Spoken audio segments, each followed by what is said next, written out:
अमीर गरीब बहनें। निर्मल और ममता की दो बेटियां थीं, सीरी और मेघा। मगर बचपन से ही दोनों के हाव भाव में जमीन आसमान का फर्क था। सीरी को खुद को सजाने संवारने का शौक था, मगर मेघा को हमेशा से सादगी पसंद थी। लाओ माँ, रोटी मैं बना देती हूँ।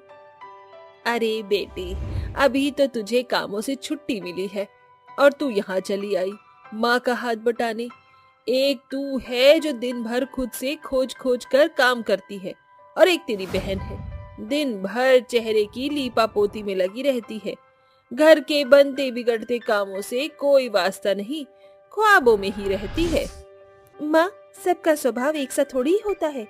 जैसे सरगम में 7 राग होते हैं, वैसे ही इंसान भी। ममता, अरे ओ ममता, लगता है तेरे पिताजी आ गए, मैं आती हूँ। ममता झट से हॉल में आती है। उसके पति के हाथों में 2 तस्वीर चमक रही थी। अजी, ये आपके हाथों में तस्वीर कैसी है? हमारे होने वाले दोनों दामाद की। ममता, हमारी सीरी और मेघा बड़ी हो चुकी हैं और फिर सही समय पर बेटियों को शादी करके ससुराल भेजना ही माँ बाप की पहली जिम्मेदारी होती है। रसोई की खिड़की से झांक रही मेघा का सादगी भरा चेहरा गुलाब के जैसे खिल उठा था, मगर सीरी ने तस्वीर देखते ही शादी से साफ इनकार कर दिया। कितना ऑड लग रहा है ये लड़का। मैं इस मेंढक जैसे मुंह वाले लड़के से शादी नहीं करूंगी। तो फिर कैसे लड़की की ख्वाहिश है तुझे, हम भी तो जाने। माँ, मैं एक लड़की को चाहती हूँ, युवान नाम है उसका। वो हमारी तरह उठाई गिरी गरीब घर से नहीं, बड़ा अमीर ज़्यादा है, अच्छा खाता कमाता है। बस मेरी शादी उससे कर दो। मगर बेटी, इतने बड़े घर में तुझे ब्याह के हमारी हैसियत भी तो होनी चाहिए। अगर सारा पैसा तेरी ही शादी में लगा देंगे तो अभी तेरी बड़ी बहन का घर भी बसना बाकी है। घर में खड़ी पैसों की समस्या को देखकर मेघा अपने पिता को अकेला पाकर कहती है, पिताजी, आप सीरी की शादी धूमधाम से कीजिए, क्योंकि मैं तो किसी भी घर आंगन में ढल जाऊंगी, मगर सीरी कम में एडजस्ट नहीं कर सकेगी। ये कहकर तूने अपने पिता की मुश्किल हल कर दी। इस तरह मेघा की शादी सादे ढंग से शशि के साथ कर दी जाती है और वहीं सीरी की शादी बड़े गाजे बाजे के साथ युवान से कर दी जाती है। इस कारण दोनों बहनों के रुतबे रौनक से लेकर घर के चौखट तक अमीरी गरीबी में बढ़ जाते हैं। दिन ढलते जाते हैं। जहां एक और सीरी ठाट बाट में जिंदगी बिता रही थी, वहीं शशि एक बड़े कपड़ों के मॉल में एक मामूली सा सेल्समैन था। जी, क्या हुआ? तुम इतने खोए खोए से क्यों हो? ठीक से एक खाना भी नहीं खाया? क्या कहूँ मेघा, बस अपनी लाचारी पर रोने का मन करता है। तुम भी सोच रही होगी ना, कैसा गरीब पति है तुम्हारा। तुमको खुला खर्चा देना तो दूर, तुम्हारे लिए कभी बाह भर चूड़ी भी नहीं ले पाया। ऐसा कहते हुए शशि मेघा से लिपट कर रोने लगता है। अजी, खुद को क्यों दोष देते हो? दुनिया में 2 तबके के ही लोग हैं, अमीर और गरीब। भगवान की दया से हमारे घर का चूल्हा उदास तो नहीं पड़ा है। मेघा की बातें शशि को एक नई सोच से भर देती हैं। समय गुजरता जाता है। देखते ही देखते होली का त्योहार पास आ जाता है। तभी मेघा की सास कलावती कहती है, मेघा बहू, कल होलिका दहन है और रीत रिवायत के हिसाब से नई बहू पहले साल की होली नहीं देखती। कुछ मिठाइयाँ हैं, कल से अपने साथ मायके लेती जाना। अगले दिन मेघा अपने मायके आ जाती है, जहाँ सीरी पहले से ही मौजूद होती है। मेघा झट से अपनी माँ और पिताजी के पांव छूती है। प्रणाम माँ, पिताजी। सदा सुहागन रहो मेरी बच्ची। अरे मेघा, ये क्या उजड़ी हालत बना रखी है तुमने? ऐसे फीके हाव भाव देखकर कौन कहेगा कि तुम्हारी शादी को सिर्फ महीना भर ही हुआ है? मुझे देखो, सर से पांव तक गहने में लदी हुई हूँ और तुम्हारे गले में सिर्फ एक मामूली सा सोने का मंगलसूत्र लटक रहा है। पता नहीं ये भी सोने का है या फिर इस पर नकली पानी चढ़ा है। सीरी, बस करो। ये क्या अमीरी गरीबी की बातें लिए बैठी हो? कोई बात नहीं माँ, उसे बोलने दो। सभी की किस्मत एक सी नहीं होती मेरी बहन। अगर सभी राजा बन जाएं तो रंग कौन कहलाएगा? मेघा की बातें सुनकर अब तक जो सीरी अपने अमीरी की शेखी बगा रही थी, उसकी बोलती बंद हो चुकी थी। ऐसे ही होली बीत जाती है, जिसके बाद दोनों अमीर गरीब बहनें अपनी ससुराल लौट जाती हैं। सीरी, चलो आज मैं तुम्हें अपने मॉल घुमाने ले चलता हूँ। हाँ, क्यों नहीं। मैं भी अपने बिजनेसमैन पति का बनाया मॉल देखने को बेताब हूँ। अगले ही पल सीरी अपने पति के साथ एक बड़ी सी गाड़ी में बैठकर मॉल चली जाती है, जहाँ अजब गजब नजारा देखकर उसकी आंखें फटी की फटी रह जाती हैं। शशि उसके पति के मॉल में काम करने वाला एक सेल्समैन ही था। ये देख सीरी चौंक उठती है। जीजा जी। क्या क्या कहा तुमने? ये तुम्हारी बहन का पति है? हाँ युवान। सीरी शशि को अपनी कार में बिठाकर सीधे अपनी बहन के घर पहुंचती है, जहां बूढ़ा ससुर विनोद दलान में सोया हुआ था। मेघा, मेघा, कहाँ हो तुम? आई सीरी, मेरी बहन यहाँ बाहर क्यों खड़ी है? भीतर चल, मैं चाय बनाती हूँ। मैं यहाँ तुम्हारे तुच्चे से घर की चाय पीने नहीं आई हूँ, बल्कि ये पूछने आई हूँ कि तुम अपनी रईस बहन को क्यों रुसवा कर रहे हो? मैंने क्या किया है सीरी? ज्यादा भोली बनने का नाटक मत करो। अब ये मत कह देना कि तुम्हें ये नहीं पता कि तुम्हारा पति युवान के बनाए हुए मॉल में एक मामूली सेल्समैन की नौकरी कर रहा है। क्या इज्जत रह गई मेरी युवान के सामने? तुम्हारी गरीब पति के कारण आज मेरी नाक नीची हो गई। खैर छोड़ो, ये पैसे लो और इससे नया काम शुरू कर लो। सीरी अपने अमीर होने पर इतराती हुई मेघा को नीचा दिखाकर उसे पैसे देती है, जिसे देख मेघा का मन टूटकर बिखर जाता है। बहुत रईस हो गई हो तुम सीरी, तभी इन नोटों का तमाचा मारा है मुझे, मगर तुम्हारी ये गरीब बहन बिकाऊ नहीं। उठाओ इन पैसों को और चले जाओ यहाँ से। सोच लो मेघा, पैसों को ठुकराना दिमागदारी नहीं होगी। मौका फिर दोबारा नहीं आएगा, फिर घिसती रहना अपनी जिंदगी इस गरीबी में। जा रही हूँ मैं। अपनी अमीरी की ऐंठ दिखाकर सीरी चली जाती है। मुझे माफ कर दो मेघा, मेरे गरीब होने के कारण आज तुम्हें अपनी अमीर बहन की जिल्लत झेलनी पड़ी। अरे ये वक्त रोने पीटने का नहीं है। ये लीजिए, ये मेरे कुछ गहने हैं, उन्हें सुनार के यहाँ गिरवी रखकर पैसे ले आइए। अब हम अपनी किस्मत आजमाएंगे। शशि मेघा के कहे मुताबिक ही करता है और गहने बेचकर आए पैसे से काम सोचता है। मेघा, इतने साल मॉल में काम करके मुझे कपड़ों की क्वालिटी का अच्छा अनुभव हो गया है। इन पैसों से हम अपना काम खोलते हैं। हाँ, ये सही रहेगा। ईश्वर का नाम लेकर मेघा शशि बाजार बाजार घूमकर कपड़ों की दुकानें लगाने लगते हैं।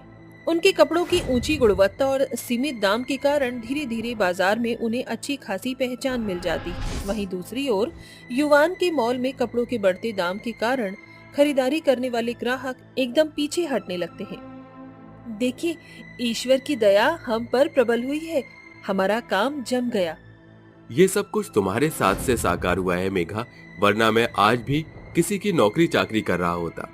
दोनों की मेहनत ने गहरा रंग दिखाया और जल्द ही उन्होंने ऑर्डिनरी कपड़ों का मेगा मार्ट खोला। वहीं दूसरी ओर सीरी के पति का मॉल पूरी तरह ठप पड़ गया और कोई राह न सूझने पर आखिर में वो अपनी बहन के पास आई। अरे क्या हुआ सीरी, तुम रो क्यों रही हो? मेघा, तुम मुझसे रूठ गई हो क्या? मेरा रुतबा रौनक सब कुछ छिन गया, सब खाक हो गया। कुछ खत्म नहीं हुआ है सीरी। अरे तुझ पर सब कुछ न्योछावर मेरा, सब कुछ तेरा ही तो है। चुप हो जाओ सीरी और युवान, आपका बहुत सा एहसान है मुझ पर। आप सब मेरे साथ काम कर लीजिए। उस दिन युवान शशि के कारोबार का सहभागी बनकर काम करने लगता है। कुछ ही दिन में हालात सुधरने लगते हैं और उस घटना के बाद से सीरी को जीवन का सबक मिलता है, जिससे दोनों बहनों के बीच खड़ी अमीर गरीबी की दीवार खुद ब खुद ढह जाती है। 3 सरकारी नौकरी वाली घमंडी बहू। 60 साल की बूढ़ी रेवती देर रात रसोई घर की सफाई में जुटी हुई थी। वहीं उसकी तीनों बहुएं दिव्या, कीर्ति और पीहू पढ़ाई कर रही थी। अरे मेरी 3 बहुरानियों, पिछले 5 घंटे से बिना पलक झपकाए तुम तीनों किताबों में आंखें गड़ाई हुई हो। थोड़ी देर कमर सीधी कर लो। ये लो, चाय पी लो। शुक्रिया माँ जी। माँ जी, जरूर हमने पिछले जन्म में कोई बड़ा पुण्य किया होगा, इसीलिए हम गरीब बहुओं को आप जैसी सुलझी हुई सास मिली। अरे तुम तीनों फिर अमीरी गरीबी का गढ़ बनाने लगी।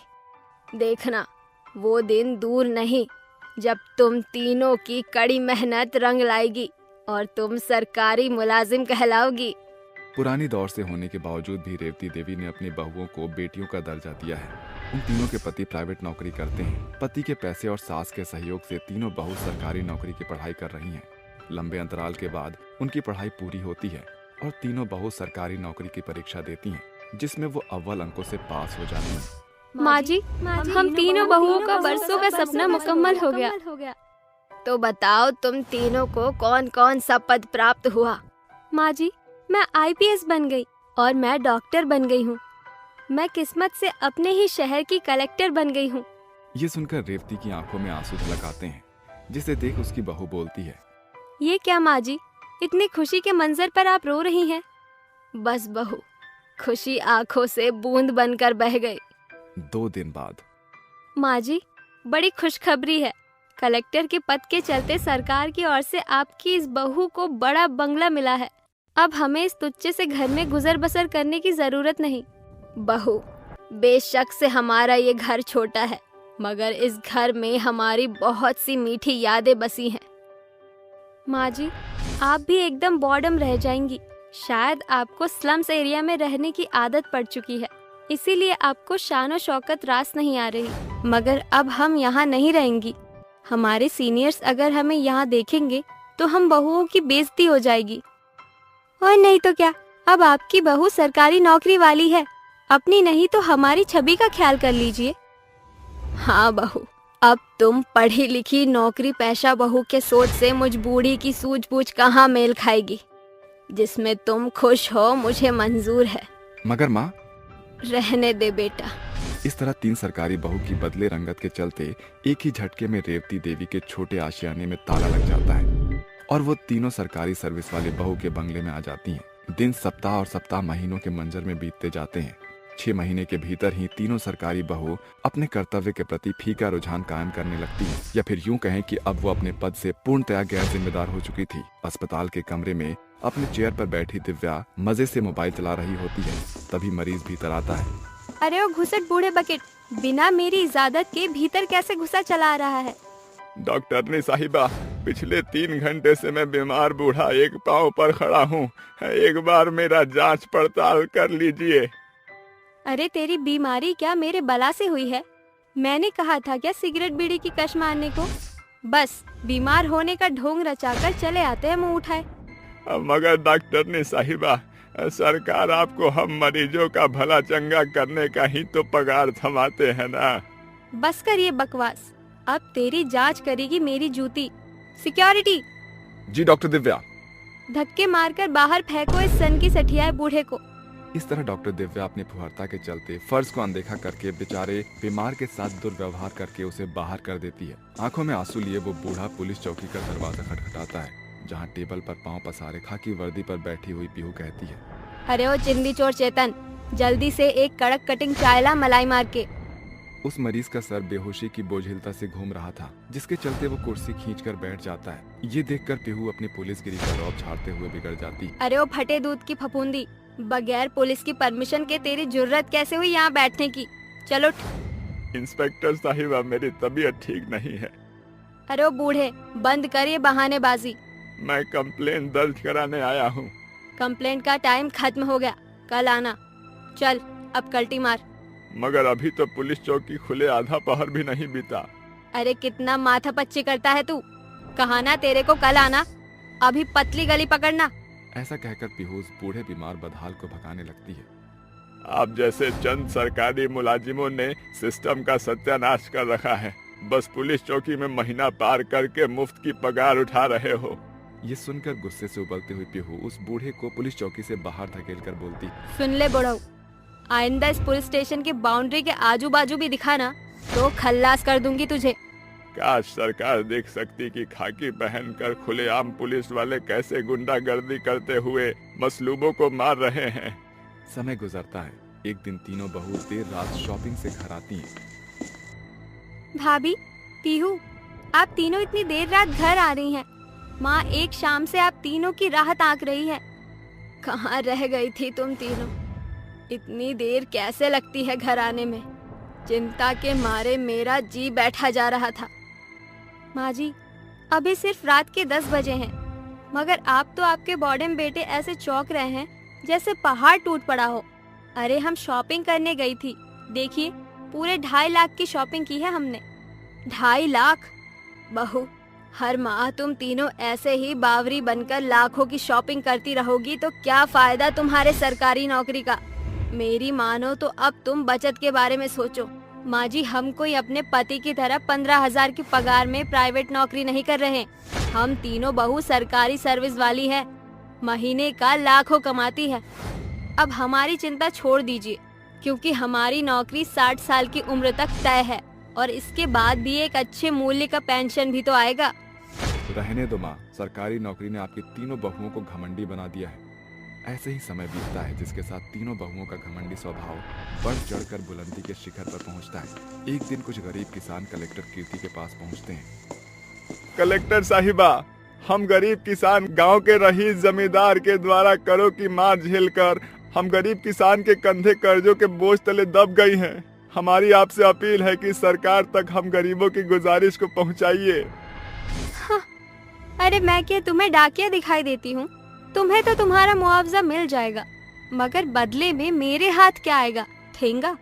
अरे कलेक्टर साहिबा, आप हम गरीबों से रिश्वत मांग रही हैं। हाँ, रिश्वत कह लो या जरूरत, आज के महंगे दौर में बगैर दाम के काम नहीं बनता। हम तो खुद आर्थिक तंगी से जूझ रहे हैं, हम आपको क्या देंगे? दरवाजा सामने है, जाओ यहाँ से। रिश्वत ना मिलने पर कीर्ति अपना पल्ला झाड़ लेती है। ऐसे ही हर दिन चलता है। एक सुबह जब तीनों बहू अपने दफ्तर के लिए जा रही थी कि डाकिया उन तीनों को तार देकर जाता है, जिसके एक शब्द पढ़ने के साथ उनकी आंखों से झरझर आंसू बहने लगते हैं। क्या हुआ? तुम तीनों रो क्यों रही हो? माँ जी, हमारी नौकरी चली गई। अरे मगर क्यों? तीनों अपनी सास को सब कुछ बताती हैं कि कैसे उन्होंने जनता के साथ बदसलूकी की। ये सब कुछ तुम तीनों के घमंड का बुरा नतीजा है। अगले 2 दिन के भीतर उन्हें सरकारी क्वार्टर खाली करने का नोटिस आ जाता है, जिसके बाद वक्त उन्हें अपने पुराने घर में धकेल देती है। अजीब दास्तान है ना। कुछ महीनों पहले हमने जिस जगह को दुत्कार दिया था, आज हम उन्हीं दरवाजों के अंदर खड़ी हैं। रसीपने के चलते हमने लोगों से ज्यादा अपने पति और सास के दिल को ठेस पहुंचाया है। तीनों बहू अपने किए पर पछताती हुई अपने पति और सास से माफी मांगती हैं। माँ जी, हम तीनों घमंड के नशे में मगरूर हो गई थी, इसीलिए शायद भगवान ने हमसे हमारा गुरूर छीन लिया। हमें माफ कर दीजिए। अरे मेरे दिल में तुम तीनों के लिए कोई रंजिश नहीं। सारा खेल वक्त का होता है बहू, क्योंकि वक्त बड़ा बलवान है। ये कभी राजा को रंक बनाकर छोड़ता है तो कभी गरीब को बुलंदी के गढ़ पर बैठाकर छोड़ता है। जो हुआ तुम्हें अपनी गलती का पछतावा है, ये बड़ी बात है।